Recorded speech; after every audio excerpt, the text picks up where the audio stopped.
여러분, 안녕하세요. 오늘은 정말 특별한 이야기를 들려드리려고 합니다. 한 여인의 일생을 통해 본 모성애의 위대함, 그리고 보이지 않는 곳에서 피어나는 사랑의 이야기입니다. 오늘 이야기길 따라 구독과 좋아요 함께 걸어주세요. 바닷바람이 세차게 불어오던 1970년 어느 여름날이었다. 부산 자갈치 시장 근처 작은 생선가게를 운영하던 25살의 정혜주는 그날도 여느 때처럼 바쁜 하루를 보내고 있었다. 아가씨, 이 갈치 얼마예요? 아저씨, 싱싱한 걸로 주세요. 손님들의 목소리가 시끌벅적한 시장 통로에 울려 퍼졌다. 혜주는 능숙하게 생선을 손질하며 웃음을 잃지 않았다. 어려서 부모를 여인 그녀에게 이 작은 가게는 삶의 전부나 다름없었다. 그런 그녀의 눈에 들어온 한 사내가 있었다. 키가 훤칠하고 까무잡잡하게 햇볕에 그을린 얼굴. 그는 자신 있는 걸음걸이로 혜주의 가게 앞에 섰다. 여기 주인장이 당신입니까? 낮고 굵직한 목소리였다. 혜주는 고개를 들어 그를 바라보았다. 바다를 닮은 깊은 눈동자가 그녀를 바라보고 있었다. 네, 그런데요. 김 선장이라고 합니다. 이 근처에서 어선을 운영하고 있어요. 앞으로 생선을 좀 납품하려고 왔습니다. 그렇게 시작된 인연이었다. 김 선장, 그는 자신을 김태성이라고 소개했다. 처음에는 단순히 장사 관계였지만 점점 그들 사이에는 묘한 감정이 흐르기 시작했다. 혜주 씨, 바다 구경 한번 가보지 않겠습니까? 어느 일요일 저녁 태성은 조심스럽게 물었다. 혜주의 뺨이 살짝 붉어졌다. 바다요? 네, 제가 아는 조용한 곳이 있어요. 노을이 참 예쁜 곳이거든요. 혜주는 망설였다. 혼자 살아가느라 연애 같은 건 생각해 본 적이 없었다. 하지만 이상하게도 이 사람 앞에서는 마음이 따뜻해졌다. 그럼 잠깐만이라도. 그날 저녁 그들은 조용한 해변가에 나란히 앉아 있었다. 주황빛 노을이 바다 위에 길게 반사되고 갈매기들이 유유히 날아다녔다. 혜주 씨는 가족이 없나요? 일찍 돌아가셨어요. 그래서 이렇게 혼자. 태성은 조용히 그녀의 손을 잡았다. 거칠지만 따뜻한 손이었다. 저와 함께라면 이제 외롭지 않을 거예요. 나와 함께라면 세상의 어떤 풍랑도 두렵지 않을 거예요. 그의 말은 달콤했다. 마치 바다처럼 넓은 가슴으로 그녀를 품어줄 것만 같았다. 혜주는 그 말이 진심이라고 사랑이라고 믿었다.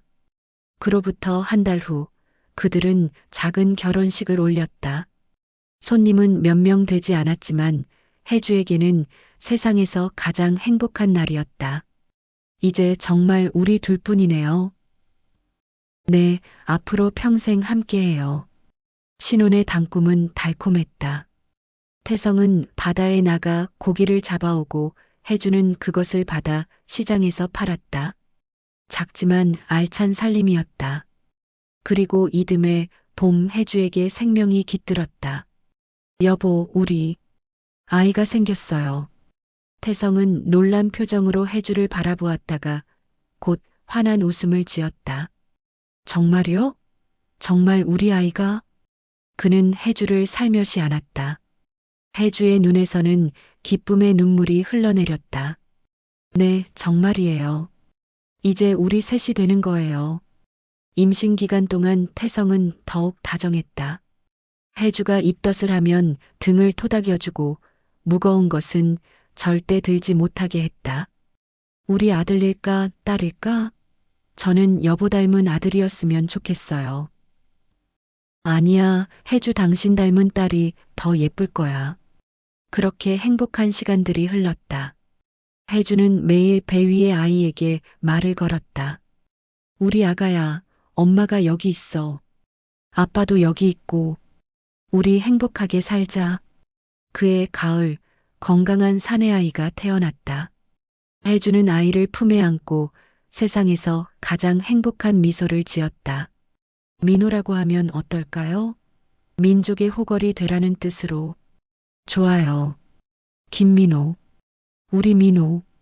아이는 그녀의 삶의 햇살 같은 존재였다. 밤에 울면 달래주고 웃으면 함께 웃었다. 작은 손, 작은 발 모든 것이 신비롭고 소중했다. 하지만 행복은 오래가지 않았다. 민호가 돌을 막 넘긴 어느 날 혜주의 집 문을 두드리는 소리가 들렸다. 문을 열어보니 곱게 차려입은 중년 여인이 서 있었다. 당신이 정해주시죠? 여인의 목소리는 차가웠다. 네, 그런데요. 저는 김태성의 본부인 박영숙입니다. 순간 혜주의 머릿속이 새하얗게 변했다. 본부인? 그럼 자신은? 뭐라고 하셨어요? 김태성은 이미 결혼한 사람이에요. 저와 결혼한 지 벌써 10년이 됐죠. 아이도 둘이나 있고요. 혜주는 다리에 힘이 풀려 주저앉을 뻔했다. 벽에 기대어 간신히 몸을 지탱했다. 그럴 리가. 거짓말이에요. 저희는 분명히 결혼식도 올렸어요. 혼인신고는 했습니까? 그냥 식만 올렸겠죠. 그 사람 그런 짓 한두 번이 아니에요. 영숙은 냉정하게 말했다. 그리고 집안을 둘러보다가 자고 있는 민호를 발견했다. 이 아이가 그 사람 아들이군요. 혜주는 본능적으로 아이 앞을 막아섰다. 건드리지 마세요. 건드리긴요. 이 아이는 우리 집안의 피줄이에요. 김가의 대를 이을 소중한 아들이라고요. 당신 같은 첩년이 기를 자격 없어요. 당장 내놔요. 안 돼요. 이 아이는 제 아들이에요. 혜주는 울부짖었다. 하지만 영숙은 이미 준비해온 서류를 내밀었다. 법원 판결문이에요. 이미 모든 절차는 끝났어요. 저항하면 경찰을 부를 거예요. 그때 대문이 열리며 태성이 들어왔다. 혜주는 그를 보고 달려가 매달렸다. 여보, 이게 무슨 일이에요? 이분이 본부인이라고. 거짓말 맞죠? 하지만 태성은 혜주의 눈을 똑바로 보지 못했다. 고개를 돌린 채 작은 목소리로 중얼거렸다. 미안해. 혜주야. 정말 미안해. 그 한마디로 모든 것이 끝났다. 혜주의 세상이 무너져 내렸다. 사랑도 삶의 희망도 모든 것이 한순간에 사라져버렸다. 싫어요. 제 아이를 데려갈 수는 없어요. 하지만 영숙은 단호했다. 그녀가 데려온 사람들이 혜주를 밀어내고 아이를 데려갔다. 민호는 영문도 모른 채 울음을 터뜨렸다. 엄마, 엄마. 그 울음소리가 혜주의 가슴을 찢어 놓았다. 그녀는 땅바닥에 무릎을 꿇고 오열했다. 민호야, 우리 민호야. 하지만 아이의 모습은 이미 보이지 않았다. 오직 메아리치는 울음소리만이 공허한 집안을 맴돌 뿐이었다. 그날 밤 혜주는 무너진 채 바닥에 앉아 있었다. 온 세상이 적으로 보였다. 사랑하는 사람도 소중한 아이도 모든 것을 잃었다. 이제 어떻게 살아가라는 거야. 그녀의 마음속에 하나의 결심이 서서히 자리 잡기 시작했다. 세상에 홀로 남은 그녀가 선택할 수 있는 마지막 길. 그날 밤은 길고도 길었다. 혜주는 아이의 빈 요람을 바라보며 밤새 눈물을 흘렸다. 민호의 작은 옷가지들, 함께 쓰던 수저, 장난감 하나하나가 모두 그녀의 가슴을 도려내는 칼이 되었다. 이제 정말 혼자구나. 새벽이 되어서야 혜주는 조용히 일어났다. 더 이상 이곳에 머물 수는 없었다. 모든 것이 민호를 떠올리게 했다. 며칠 후 혜주는 가게를 정리하기 시작했다. 단골 손님들이 하나둘 찾아와 물었다. 혜주야, 어디 가는 거야? 왜 갑자기 가게를 닫는데? 혜주는 말없이 고개만 끄덕였다. 진실을 말할 수도 없었고 거짓말을 할 힘도 없었다. 가게를 정리하고 마지막으로 남은 돈으로 혜주는 기차표 한 장을 샀다. 목적지는 경주. 어디든 상관없었다. 그저 이 모든 기억으로부터 멀리 떠나고 싶었다. 기차 안에서 혜주는 창밖을 바라보았다. 스쳐 지나가는 풍경들이 흐릿하게 보였다. 눈물 때문인지 아니면 마음이 이미 멀리 떠나버린 때문인지. 승객 여러분, 경주역에 도착했습니다. 경주역에서 내린 혜주는 한동안 플랫폼에 서 있었다. 어디로 가야 할지, 무엇을 해야 할지 막막했다. 아가씨, 괜찮습니까? 뒤에서 누군가 말을 걸었다. 돌아보니 회색 장삼을 입은 중년의 여승이 서 있었다. 괜찮습니다. 혜주는 고개를 숙였다. 하지만 여승은 혜주의 눈빛을 놓치지 않았다. 깊은 상처가 있으시군요. 혹시 갈 곳이 있으십니까? 아니요. 그냥. 그렇다면 우리 절에 잠시 머물러 보시는 것은 어떨까요? 마음을 정리할 시간이 필요해 보입니다. 여승의 이름은 혜정 스님이었다. 그녀는 혜주를 데리고 시내버스를 타고 산속으로 들어갔다. 여기가 우리 관음사입니다. 산 중턱에 자리 잡은 작은 절이었다. 크지는 않았지만 고즈넉하고 평온한 분위기가 흘렀다. 우선 며칠 쉬어가세요. 아무 조건 없이요. 혜정 스님의 따뜻한 배려였다. 혜주는 절의 한쪽 방에서 머물게 되었다. 처음 며칠은 아무것도 할 수 없었다. 밥도 제대로 먹지 못하고 잠도 이루지 못했다.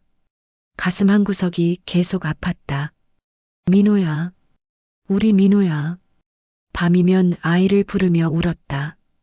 혜정 스님은 그런 혜주를 말없이 지켜보며 때로는 차 한 잔을 가져다 주곤 했다. 일주일이 지나고 혜주는 조금씩 절의 일상에 참여하기 시작했다. 새벽 예불, 공양 준비, 청소. 단순한 일들이었지만 그것만이 그녀를 견디게 해주었다. 어느 날 저녁 혜정 스님이 혜주에게 조심스럽게 물었다. 무슨 일이 있었는지 말하고 싶지 않으면 하지 않아도 됩니다. 하지만 혹시 마음이 편해진다면. 혜주는 한참을 망설이다가 마침내 입을 열었다. 태성과의 만남, 결혼, 민호의 탄생, 그리고 잔혹한 이별까지 모든 것을 털어놓았다. 그래서 이제 저는 아무것도 남지 않았어요. 살아갈 이유도. 혜정 스님은 조용히 들었다. 그리고 혜주의 손을 잡으며 말했다. 아니에요. 당신에게는 아직 가장 소중한 것이 남아있어요. 뭐가 남아있다는 거예요? 모정이요. 어머니의 마음은 거리가 아무리 멀어져도 아무리 시간이 흘러도 변하지 않아요. 그 아이도 어딘가에서 어머니를 그리워하고 있을 거예요. 그 말에 혜주의 가슴이 뭉클해졌다. 하지만 저는 이제 그 아이를 볼 수도 없어요. 볼 수는 없어도 사랑할 수는 있어요. 멀리서라도 지켜볼 수는 있어요. 혜정 스님의 말은 혜주에게 작은 희망의 불씨를 지펴주었다. 한 달이 지나고 혜주는 마침내 결심을 굳혔다. 스님, 저 출가하고 싶습니다. 정말입니까? 출가는 쉬운 일이 아니에요. 네, 알고 있어요. 하지만 이것만이 제가 살아갈 수 있는 길인 것 같아요. 혜정 스님은 혜주의 굳은 의지를 확인하고 나서야 고개를 끄덕였다. 그렇다면 준비를 해보세요. 하지만 출가한다고 해서 세상의 모든 고통이 사라지는 것은 아니에요. 알고 있어요. 그래도 며칠 후 머리를 깎는 날이 왔다. 혜주는 거울 앞에 앉아 자신의 긴 머리를 바라보았다. 태성이 그토록 좋아했던 머리카락이었다. 이제 정말 모든 것과 이별하는 거구나. 가위 소리가 조용히 울렸다. 검은 머리카락들이 바닥에 떨어졌다. 마지막 한 올까지 잘려나가고 나서야 새로운 혜주가 거울에 비쳤다. 이제부터 당신의 법명은 선월입니다. 달처럼 고요하고 맑은 마음으로 정진하라는 뜻이에요. 선월. 그녀의 새로운 이름이었다. 머리카락은 잘려나갔지만 가슴속 모정의 끈은 결코 끊어지지 않았다. 출가 후 선월은 매일 법당에서 기도했다. 하지만 그녀의 기도는 남들과 달랐다. 부처님, 제발 우리 민호가 건강하게 자라게 해주세요. 굶지 않게 해주세요. 아프지 않게 해주세요. 온전히 아들을 위한 기도였다. 자신의 안이나 깨달음보다는 오직 멀리 있는 아이의 안녕만을 빌었다. 한편 부산에서는 민호가 새로운 환경에 적응하고 있었다. 하지만 아이에게는 너무 어려운 일이었다. 엄마는 어디 갔어요? 민호는 매일 울며 엄마를 찾았다. 영숙은 귀찮은 듯 대답했다. 엄마는 없어. 이제부터 내가 내 엄마야. 하지만 민호는 받아들일 수 없었다. 밤마다 해주를 부르며 울었다. 그 울음소리가 집안에 울려 퍼질 때마다 영숙의 얼굴은 더욱 차가워졌다. 이 애가 왜 이렇게 말을 안 들어? 결국 영숙은 민호를 친척 집으로 보내기로 했다. 당분간 여기서 지내거라. 엄마는 일이 있어서. 민호는 영문도 모른 채 낯선 집으로 떠나야 했다. 3살 어린아이에게는 너무나 큰 시련이었다. 선월은 그런 사실을 알 리 없었다. 다만 가슴 한쪽이 계속 아픈 것으로 보아 아들에게 무슨 일이 일어나고 있음을 직감할 뿐이었다. 민호야, 엄마가 여기 있어. 엄마가 널 위해 기도하고 있어. 그녀의 기도는 밤을 새워 계속되었다. 그리고 마음속에 하나의 다짐이 자리 잡았다. 아이를 직접 볼 수는 없어도 다른 방법으로라도 도와주자. 그것이 선월이 찾은 어머니로서 할 수 있는 마지막 일이었다. 출가한 지 석 달이 지났다.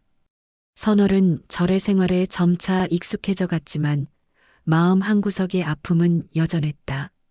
매일 새벽 예불을 드리면서도 그녀의 기도는 언제나 하나였다. 우리 민호가 어디서 무엇을 하며 지내고 있을까? 어느 날 혜정 스님이 선월을 불렀다. 선월아, 너 혹시 약초에 대해 아는 것이 있니? 약초요? 응, 우리 절에서는 가끔 신도들이 몸이 아프다며 찾아와.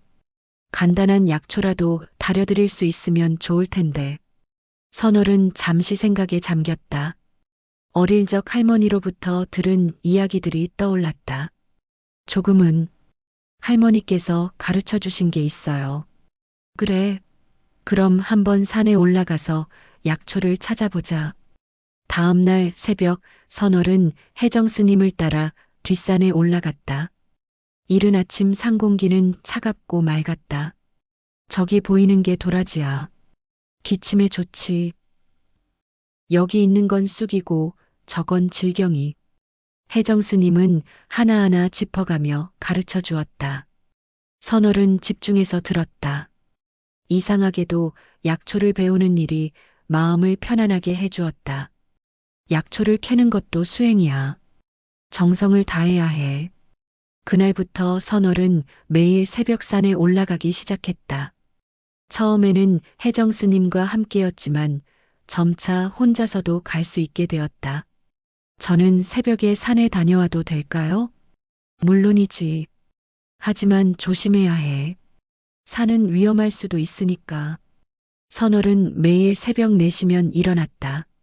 간단히 세수를 하고 작은 바구니를 들고 산으로 향했다. 처음에는 단순히 절에서 쓸 약초를 캐는 것이었다. 하지만 점차 선월의 마음에는 다른 생각이 자리 잡기 시작했다. 이 약초를 팔면 돈이 될 텐데. 그 돈으로 민호에게. 어느 날 선월은 혜정 스님에게 조심스럽게 물었다. 스님, 제가 약초를 좀 더 많이 캐서 시장에 내다 팔아도 될까요? 혜정 스님은 선월의 진심을 알고 있었다. 무슨 용도로? 제가 도움이 필요한 사람이 있어서요. 그 사람이 내 아들이구나. 선월은 고개를 숙였다. 거짓말을 할 수 없었다. 네. 직접 만날 수는 없어도 멀리서라도 도와주고 싶어요. 혜정 스님은 한참을 생각하더니 고개를 끄덕였다. 좋아. 하지만 절의 일도 소홀히 하면 안 되고 무엇보다 내 건강을 해치면서까지 하면 안 돼. 네, 감사합니다. 그날부터 선월의 새벽은 더욱 바빠졌다. 새벽 3시에 일어나 4시에는 이미 산길을 오르고 있었다. 산은 어둠 속에 잠겨 있었다. 손전등 하나의 의지에 길을 찾아가야 했다. 첫 번째 목표는 도라지밭이었다. 여기 있구나. 선월은 무릎을 꿇고 땅을 팠다. 맨손으로 흙을 헤치고 뿌리를 조심스럽게 캐내었다. 도라지 뿌리는 깊숙이 박혀 있어서 쉽게 나오지 않았다. 아야. 손가락 끝이 돌에 긁혀 피가 났다. 하지만 선월은 멈추지 않았다. 우리 민우를 위해서 한 뿌리, 두 뿌리. 정성스럽게 캐낸 도라지를 바구니에 담았다. 그 다음은 더덕, 그 다음은 쑥. 해가 뜰 무렵까지 선월은 산 곳곳을 다니며 약초를 캤다. 바구니가 가득 찰 때까지 손을 멈추지 않았다. 집으로 돌아와서는 약초를 깨끗이 씻고 말렸다. 햇볕에 잘 말린 약초들은 향기가 좋았다. 일주일 후 선월은 처음으로 시장에 나갔다. 경주시장 한 구석에 돗자리를 깔고 약초들을 펼쳐 놓았다. 도라지, 더덕, 쑥. 모두 산에서 직접 캔 거예요. 하지만 손님들은 쉽게 발걸음을 멈추지 않았다. 스님이 약초를 파는 것이 낯설기도 했고 아직 선월의 얼굴이 익숙하지 않았기 때문이었다. 얼마예요, 이 도라지? 첫 번째 손님이 찾아왔다. 할머니 한 분이었다. 한 단에 1,000원입니다. 비싸네. 다른 데는 800원인데. 선월은 당황했다. 시세를 제대로 몰랐던 것이다. 그럼 800원에 드릴게요. 그래, 하나 주세요. 첫 판매였다. 800원이라는 돈이 선월의 손에 쥐어졌다. 그 돈을 바라보며 선월의 가슴이 뛰었다. 이 돈으로 민우에게. 그날 선월은 모든 약초를 팔았다. 총 수입은 5,000원. 하루 종일 고생한 대가치고는 작은 돈이었지만 선월에게는 무엇보다 소중했다. 5,000원. 이걸로 뭘 사줄까? 선월은 시장을 돌아다니며 생각했다. 그리고 한 가게 앞에서 걸음을 멈췄다. 아이들 옷을 파는 가게였다. 아저씨, 3살 아이 옷 있어요? 있지, 있어. 여기 이런 건 어때? 작고 귀여운 아이 옷이었다. 민우가 입으면 잘 어울릴 것 같았다. 얼마예요? 3,000원. 선월은 망설이지 않고 돈을 냈다. 그리고 나머지 돈으로는 작은 과자와 사탕을 샀다. 집으로 돌아온 선월은 구입한 물건들을 바라보며 생각에 잠겼다. 어떻게 전해줄까? 민우가 어디에 있는지도 몰랐다. 하지만 선월은 포기하지 않았다. 며칠에 걸쳐 정보를 수집한 결과 민우가 부산의 한 친척집에서 지내고 있다는 사실을 알아냈다. 부산. 너무 멀어. 하지만 선월의 의지는 꺾이지 않았다. 그녀는 새로운 계획을 세웠다. 며칠 후 밤 선월은 조용히 절을 나섰다. 기차를 타고 부산으로 향했다. 긴 여행이었다. 부산에 도착한 것은 새벽이었다.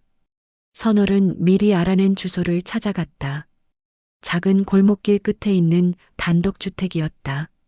하지만 선월은 집 앞까지 가지 못했다.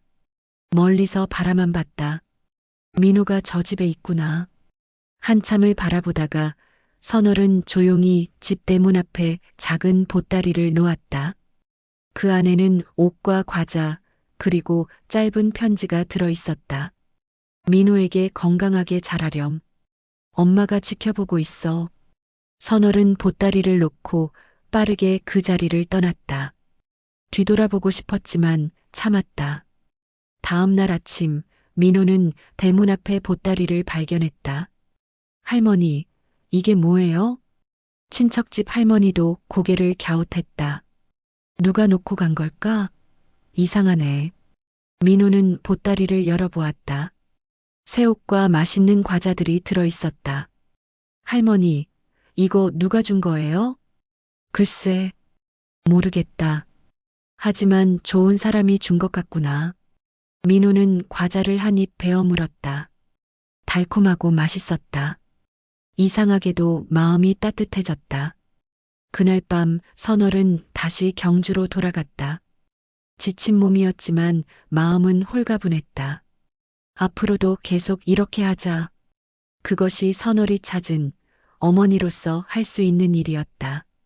비록 얼굴을 마주 볼 수는 없어도 이렇게라도 아들을 돌볼 수 있다면 선월의 새로운 삶이 시작되었다. 시간이 흘러 민호는 6살이 되었다. 키도 제법 자랐고 말도 또박또박 잘하게 되었다. 하지만 여전히 친척집에서의 생활은 녹록하지 않았다. 민호야, 밥 먹어라. 친척집 할머니는 민호에게 밥을 주었지만 늘 차가운 목소리였다. 민호는 혼자 조용히 밥을 먹었다. 할머니, 저 오늘 학교에서 그림 그렸어요. 그래, 알았다. 할머니는 관심 없는 듯 대답했다. 민호는 서운했지만 이제는 익숙해졌다. 그런데 이상한 일이 계속 일어났다. 한 달에 한 번씩, 때로는 2번씩 집 대문 앞에 작은 선물들이 놓여 있는 것이었다. 어떤 때는 학용품이었고 어떤 때는 따뜻한 옷이었다. 가끔은 맛있는 과자나 책도 있었다. 할머니, 또 누군가 선물을 놓고 갔어요. 민호는 신나서 뛰어왔다. 할머니도 이제는 익숙해진 표정으로 고개를 끄덕였다. 참 이상한 일이네. 누가 이런 걸 계속 두고 가는지. 하지만 민호에게는 그 선물들이 무엇보다 소중했다. 세상에서 자신을 생각해주는 누군가가 있다는 것만으로도 위로가 되었다. 한편 경주의 관음사에서 선월은 더욱 바쁜 나날을 보내고 있었다. 이제는 약초 캐기가 일상이 되었다. 새벽 3시 어김없이 일어나는 선월. 산으로 올라가는 길은 이제 눈 감고도 갈 수 있을 정도로 익숙해졌다. 오늘은 더덕을 좀 더 캐야겠다. 선월의 손은 이제 완전히 달라져 있었다. 매일 흙을 파고 돌을 치우다 보니 손바닥은 굳은 살로 두꺼워졌다. 손가락 끝은 늘 상처투성이었고 손톱은 닳아서 거의 남아있지 않았다. 겨울이 되면 더욱 힘들었다. 차가운 바람에 손이 얼어붙어 감각이 없어졌다. 그래도 선월은 멈추지 않았다. 추우면 추운 거고 우리 민호만 따뜻하면 돼. 손이 얼어서 약초를 제대로 잡을 수 없을 때는 입김을 불어가며 손을 녹였다. 때로는 손에서 피가 나도 모른 채 일을 계속하기도 했다. 아이고, 선월아. 손에서 피가 나잖아. 절로 돌아온 선월을 본 혜정 스님이 깜짝 놀랐다. 괜찮아요, 스님. 이 정도는 무슨, 당장 약 발라야지. 혜정 스님은 선월의 손을 치료해 주었다. 하지만 선월은 다음날 또 산으로 올라갔다. 선월아, 너무 무리하지 마라. 내 몸이 상하면 어떻게 하니? 괜찮아요. 전 이렇게라도 해야 마음이 편해져요. 혜정 스님은 선월의 마음을 이해했다. 어머니의 마음을 어떻게 말릴 수 있겠는가. 시장에서의 하루도 만만치 않았다. 새벽부터 저녁까지 돗자리에 앉아 약초를 팔았다. 비가 와도 바람이 불어도 자리를 지켰다. 스님, 이 도라지 얼마예요? 한 단에 1,000원입니다. 너무 비싸네요. 다른 데는 더 싸던데. 그럼 900원에 드릴게요. 선월은 늘 먼저 가격을 깎아주었다. 이익보다는 빨리 팔아서 민호에게 보낼 물건을 사는 것이 더 중요했다. 하루 종일 앉아 있다 보니 다리도 아프고 허리도 아팠다. 하지만 선월은 참았다. 우리 민호가 잘 크고 있을까? 장사를 하는 내내 선월의 머릿속은 온통 민호 생각뿐이었다. 저녁이 되면 번 돈을 세어보았다. 하루에 많아야 10,000원, 적으면 3,000원 정도였다. 그 돈으로 민호에게 보낼 물건들을 샀다. 이번에는 뭘 사줄까? 선월은 시장을 돌아다니며 고민했다. 겨울이 오면 따뜻한 옷을, 여름이 오면 시원한 옷을 골랐다. 가끔은 민호가 좋아할 만한 장난감이나 책도 샀다. 아저씨, 이 책 재미있나요? 6살 아이가 보기에. 응, 이건 글자 배우는 책이야. 좋을 거야. 선월은 조심스럽게 책을 골랐다. 직접 가르쳐 줄 수 없으니 이렇게라도 민호의 공부를 도와주고 싶었다. 한 달에 한 번, 때로는 2번씩 부산행 기차를 탔다. 긴 여행이었지만 선월에게는 가장 소중한 시간이었다. 이번에는 민호가 좋아할까? 기차 안에서 선월은 준비한 물건들을 다시 한번 확인했다. 정성스럽게 포장한 선물들이 가방 안에 들어 있었다. 부산에 도착하면 항상 같은 루트로 움직였다. 민호가 사는 집 근처에서 하루 종일 기다렸다가 밤이 되면 조용히 선물을 놓고 떠나는 것이었다. 어느 날은 민호의 모습을 멀리서나마 볼 수 있었다. 저기, 우리 민호구나. 골목 끝에서 친구들과 뛰어노는 민호의 모습이 보였다. 많이 자랐다. 키도 크고 얼굴도 의젓해졌다. 선월은 가슴이 뭉클해졌다. 달려가서 안아주고 싶었지만 참아야 했다. 그저 멀리서 바라보는 것만으로도 감사했다. 건강하게 잘 크고 있구나. 다행이야. 그날 밤 선월은 평소보다 더 많은 선물을 준비했다. 민호가 좋아할 만한 과자와 새 운동화, 그리고 두꺼운 겨울옷까지. 민호야, 엄마가 여기 있어. 항상 널 지켜보고 있어. 선물과 함께 작은 쪽지도 넣었다. 건강하게 자라렴. 공부 열심히 하고. 다음 날 아침 민호는 또다시 대문 앞에 선물을 발견했다. 할머니, 또 누군가 선물을 놓고 갔어요. 이번에는 정말 많은 것들이 들어 있었다. 민호는 신이 났다. 와, 새 운동화다. 그리고 이 옷도 예뻐요. 하지만 민호는 궁금했다. 도대체 누가 이런 선물을 계속 주는 것일까? 할머니, 정말 누가 주는 걸까요? 한 번도 본 적이 없는데. 글쎄다. 아마 좋은 사람이 있나 보구나. 민호는 고개를 끄덕였다. 비록 누군지는 모르지만 자신을 생각해주는 누군가가 있다는 것이 행복했다. 그날 밤 민호는 새 옷을 입고 거울을 보았다. 고마워요, 모르는 분.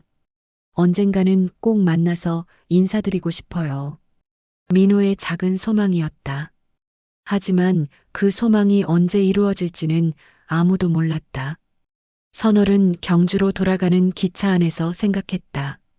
앞으로도 계속 이렇게 해야지. 민호가 다 클 때까지. 그것이 선월이 할 수 있는 전부였다. 직접 만날 수는 없어도 이렇게라도 아들을 사랑할 수 있다면. 기차는 밤을 가르며 경주로 달려갔다. 선월의 마음속에는 민호의 환한 웃음이 가득했다. 시간이 흘러 민호는 초등학교에 입학했다. 또래 아이들보다 조용하고 차분한 아이로 자랐다. 어려운 환경 속에서도 밝음을 잃지 않으려 노력했다. 선생님, 저는 나중에 큰 사람이 될 거예요. 그래, 어떤 큰 사람? 모르는 분이 저에게 계속 선물을 주세요. 저도 나중에 그런 사람이 되고 싶어요. 선생님은 민호의 말에 미소를 지었다.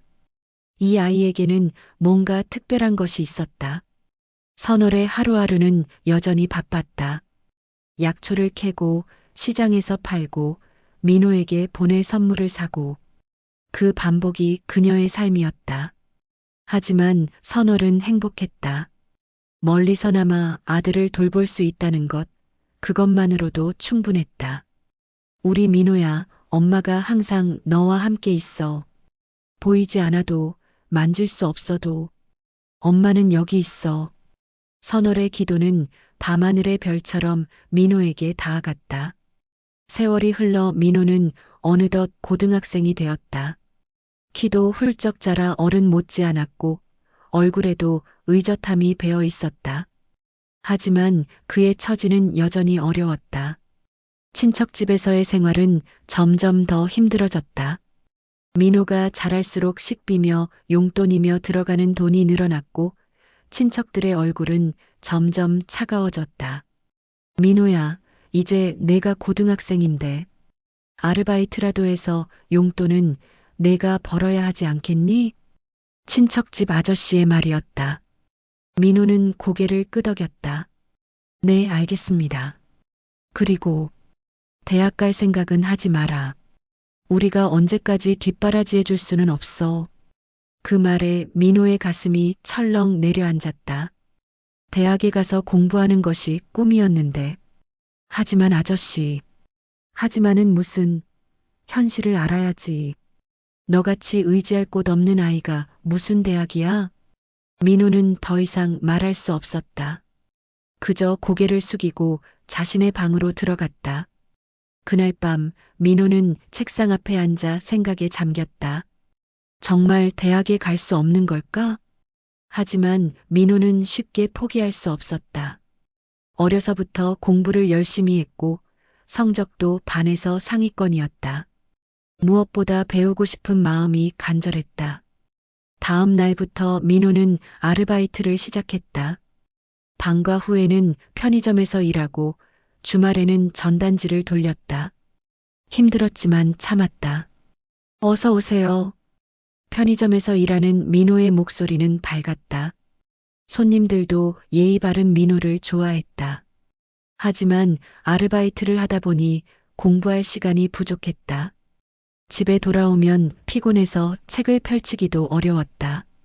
이러다가 성적이 떨어지면 민호는 고민이 깊어졌다. 그래도 포기할 수는 없었다. 밤늦게까지 책을 읽고 새벽 일찍 일어나서 복습했다. 한편 경주의 선월은 민호가 고등학생이 된 것을 알고 있었다. 가끔 부산에 가서 멀리서나마 민호의 모습을 보았기 때문이다. 우리 민호가 이제 고등학생이구나. 선월의 마음은 복잡했다. 기쁘면서도 걱정이 되었다. 고등학생이 되면 돈이 더 많이 들 텐데 더 열심히 일해야겠어.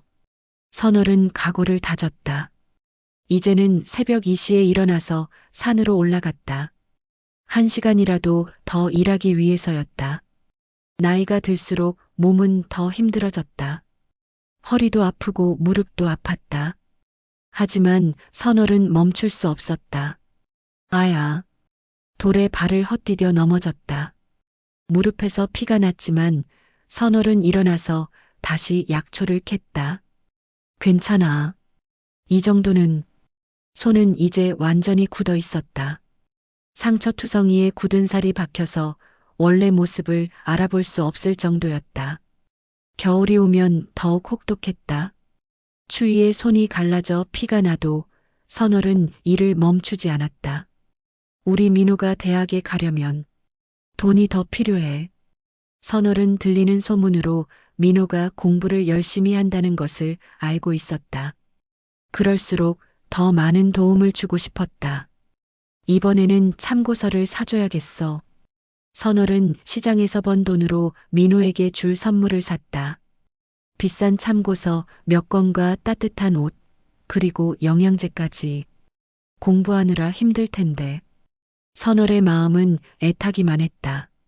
직접 가서 격려해주고 싶었지만 그럴 수 없는 현실이 안타까웠다. 어느 날 밤 민호는 또다시 대문 앞에 선물을 발견했다. 아, 또 누군가 선물을 놓고 가셨네. 이번에는 정말 많은 것들이 들어 있었다. 참고서들과 두꺼운 패딩, 그리고 영양제까지. 와, 이 참고서 정말 사고 싶었는데. 민호는 감격했다. 마치 자신의 마음을 읽은 것 같았다. 정말 필요한 것들만 골라서 준 것이었다. 정말 고마워요, 모르는 분. 민호는 하늘을 올려다보며 중얼거렸다. 이제는 확신이 섰다. 분명 자신을 지켜보고 있는 누군가가 있었다. 그날부터 민호는 더욱 열심히 공부했다. 이 소중한 선물들을 헛되이 할 수 없었다. 꼭 좋은 대학에 가서 훌륭한 사람이 될 거야. 민호의 다짐이었다. 아르바이트로 지친 몸이었지만 밤늦게까지 책을 붙잡고 있었다. 고등학교 3학년이 되자 민호의 고민은 더욱 깊어졌다. 대학 입학금과 등록금을 어떻게 마련할 것인가? 선생님, 장학금 받을 수 있는 방법이 없을까요? 민호는 담임 선생님을 찾아갔다. 민호야, 내 성적이면 충분히 가능해. 하지만 공부를 더 열심히 해야지. 네, 열심히 하겠습니다. 민호는 희망을 품었다. 장학금을 받을 수 있다면. 그 무렵 선월도 같은 걱정을 하고 있었다. 대학 등록금이 얼마나 될까? 선월은 정보를 수집했다. 대학 등록금이 생각보다 많이 든다는 것을 알았다. 이 돈으로는 부족해. 선월은 더 많은 일을 해야겠다고 생각했다. 하루에 2번 산에 올라가기 시작했다. 새벽에 1번, 오후에 1번. 몸이 좀 힘들어도 우리 민호를 위해서. 선월의 몸은 한계에 다다르고 있었다. 하지만 그녀는 멈출 수 없었다. 어느 날 선월이 산에서 약초를 캐다가 쓰러졌다. 과로와 영양실조 때문이었다. 선월아, 괜찮니? 혜정 스님이 발견해서 급히 절로 데려왔다. 괜찮아요. 조금만 쉬면. 조금만이 아니야. 너 이러다가 큰일 나겠어. 혜정 스님은 걱정스러운 얼굴로 선호를 돌봤다. 며칠 쉬어야 해. 약초 캐는 것도 잠깐 멈추고. 안 돼요. 지금 멈출 수 없어요. 선월은 벌떡 일어나려 했지만 몸에 힘이 없었다. 왜 이렇게 무리를 하니? 내 몸이 상하면 누가 슬퍼할지 생각해봐. 그래도 민호도 내가 아프면 슬퍼할 거야. 혜정 스님의 말에 선월은 조금 진정했다. 하지만 마음은 여전히 조급했다. 며칠 후 몸이 조금 나아진 선월은 다시 일을 시작했다. 하지만 예전만큼 무리하지는 않았다. 조금씩이라도 꾸준히 하자. 한편 민호는 수능을 앞두고 마지막 스퍼트를 올리고 있었다. 꼭 좋은 결과를 내야 해. 밤을 새워가며 공부했다. 커피로 졸음을 쫓으며 책과 씨름했다. 어느 날 밤 또다시 선물이 도착했다. 이번에는 수능 대비 문제집과 함께 작은 쪽지가 들어 있었다. 힘내라, 민호야. 꿈을 포기하지 마라. 민호는 그 쪽지를 보고 눈물이 났다. 정말 누가 이렇게 저를 도와주시는 걸까요? 그 순간 민호는 강한 의지를 느꼈다. 이 사랑에 보답하기 위해서라도 꼭 성공해야겠다고. 감사합니다. 꼭 좋은 결과로 보답하겠습니다. 민호는 하늘을 향해 다짐했다. 수능 날이 다가왔다. 민호는 긴장했지만 최선을 다할 각오로 시험장에 들어갔다. 할 수 있어. 나를 도와주시는 분을 위해서라도. 그렇게 민호의 인생을 가를 중요한 시험이 시작되었다. 멀리 경주에서 선월도 그날을 알고 있었다. 오늘이 수능 날이구나. 우리 민호 잘할 수 있을까? 선월은 하루 종일 기도했다. 선월의 마음은 애타기만 했다. 부처님, 제발 우리 민호가 꿈을 이룰 수 있게 해주세요. 선월의 기도가 하늘에 닿기를 바라며 수능이 끝나고 1달 후 결과가 발표되었다. 민호는 떨리는 마음으로 성적표를 확인했다. 이게 믿을 수 없는 결과였다. 원하던 대학 법학과에 합격할 수 있는 점수가 나온 것이다. 정말 됐어. 민호는 기쁨에 겨워 눈물을 흘렸다. 그동안의 모든 고생이 보상받는 순간이었다. 할머니, 대학 합격했어요. 친척집 할머니도 놀란 표정으로 민호를 바라봤다. 정말이니? 어떻게? 네, 장학금도 받을 수 있대요. 하지만 기쁨도 잠시 현실적인 문제들이 남아 있었다. 아무리 장학금을 받는다 해도 생활비며 기타 비용들은 여전히 필요했다. 민호야, 축하한다. 하지만 우리가 도와줄 수 있는 건 여기까지야. 친척 아저씨의 말이었다. 민호는 알고 있었다. 이제부터는 정말 혼자 힘으로 해내야 한다는 것을. 네, 알겠습니다. 지금까지 감사했어요. 민호는 정중히 인사했다. 그리고 마음속으로 다짐했다. 이제부터는 진짜 독립이구나. 할 수 있어. 대학 입학을 며칠 앞둔 어느 날 민호는 우연히 친척집 할머니와 대화를 나누게 되었다. 할머니, 제가 어릴 때부터 궁금한 게 있어요. 뭔데? 그 선물들. 누가 주신 건지 정말 모르세요? 할머니는 잠시 망설이는 듯 했다. 민호야, 너 이제 다 컸으니까 말해줄게. 네, 그 선물들. 스님이 가져다 주신 거야.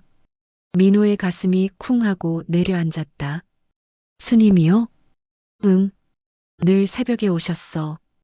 경주에서 오신다고 하더라고. 경주에서요? 그런데 그 스님이 참 이상하셨어. 손이 늘 상처투성이었거든.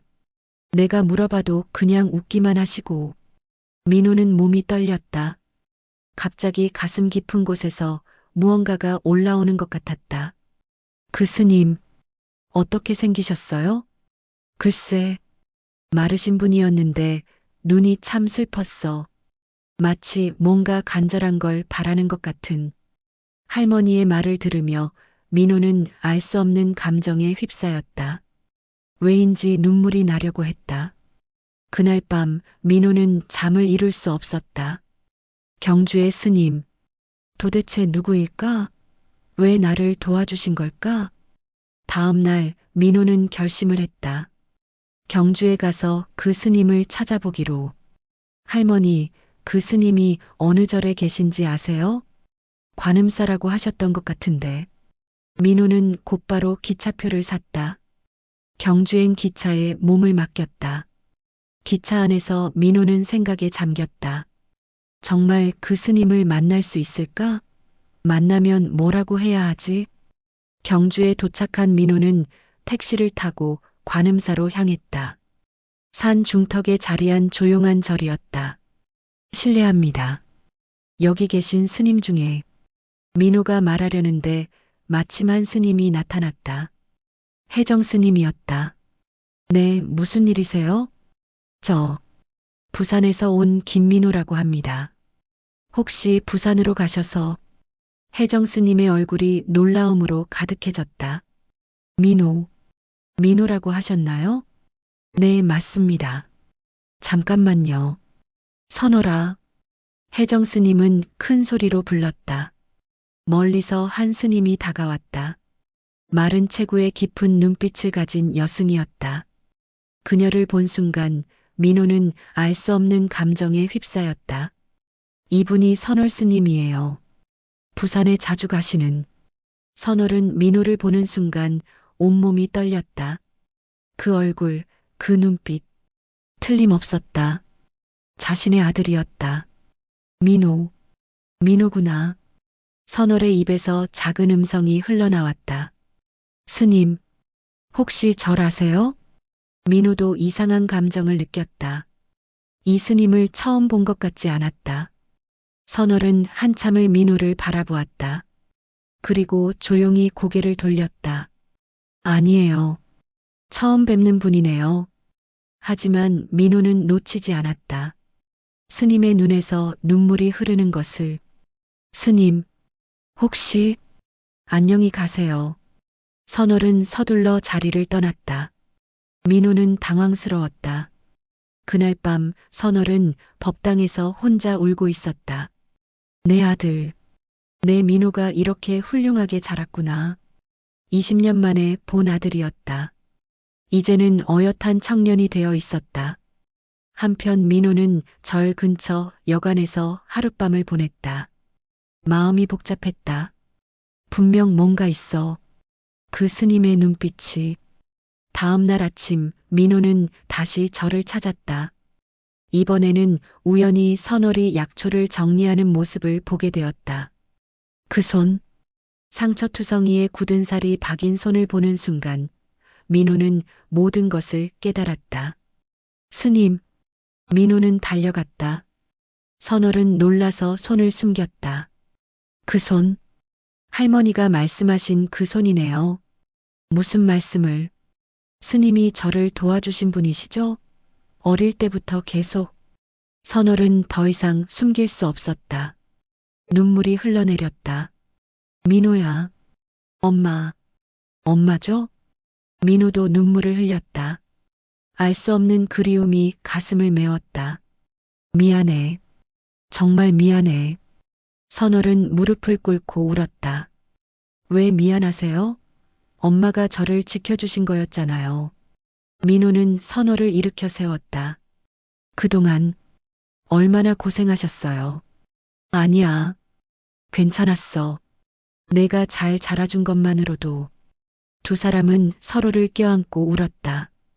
20년 만의 재회였다. 엄마, 저 이제 변호사가 될 거예요. 어려운 사람들을 도와주는.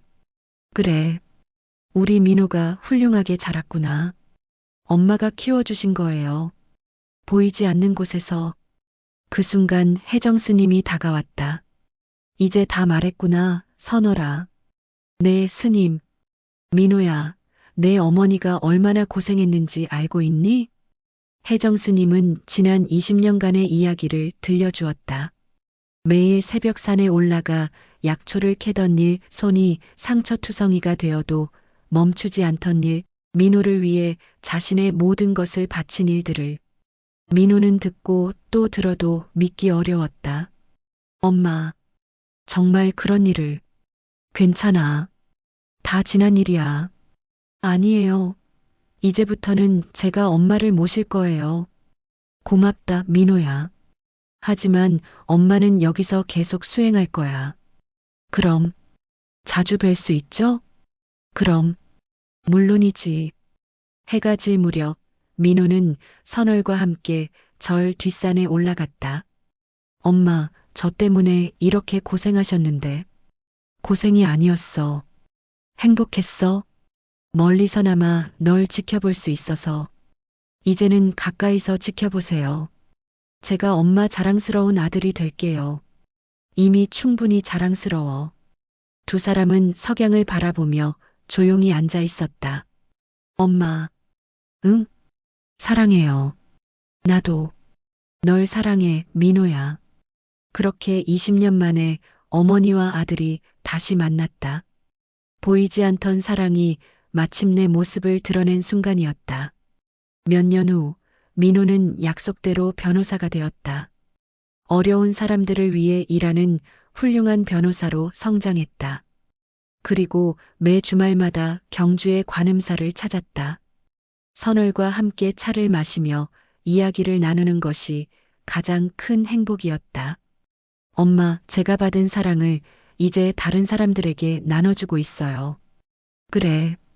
그것만으로도 충분해. 선월의 얼굴에는 평안한 미소가 떠올랐다. 길고 길었던 기다림이 마침내 결실을 맺은 것이다. 산사의 저녁 종소리가 울려 퍼졌다. 어머니와 아들의 사랑이 온 세상에 퍼져나가는 것 같았다. 한 어머니의 위대한 사랑과 그 사랑을 받고 자란 아들의 성장 이야기를 함께 나누었습니다. 보이지 않는 곳에서 피어나는 진정한 사랑, 그리고 그 사랑이 만들어내는 기적을 보셨습니다. 우리 모두의 삶에도 이런 보이지 않는 사랑들이 있을 것입니다. 가족의 사랑, 친구의 우정, 이웃의 따뜻함. 오늘도 끝까지 함께 해주신 여러분께 진심으로 감사드립니다. 다음에도 더 좋은 이야기로 찾아뵙겠습니다. 구독과 좋아요, 그리고 따뜻한 댓글 부탁드립니다. 감사합니다.